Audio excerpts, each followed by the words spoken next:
Are you afraid of trigonometric ratios? Not anymore. We will learn how to solve such questions in any of competitive exams or school exams. Let's start. Tan A can be written as sine A over cos A. Cot A can be written as cos A over sine A. We will substitute the values in the question.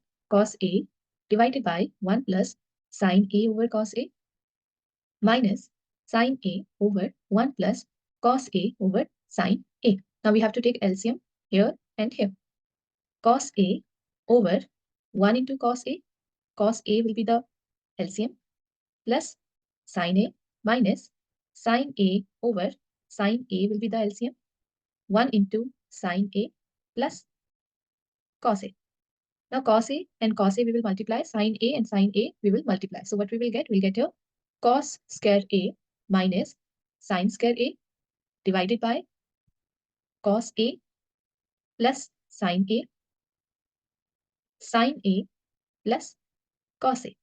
Cos A plus sine A plus cos A, they are same. So we will again take LCM and what we will get? Cos square A minus sine square A over cos A plus sine A. Now in the numerator place, you can see we have cos square A minus sine square A. So we can use the formula here A square minus B square, which is equals to A minus B into A plus B. So let's apply the formula. A is cos A, B is sine A. So we'll write on here cos A minus sine A into cos A plus sine A divided by cos A plus sine A.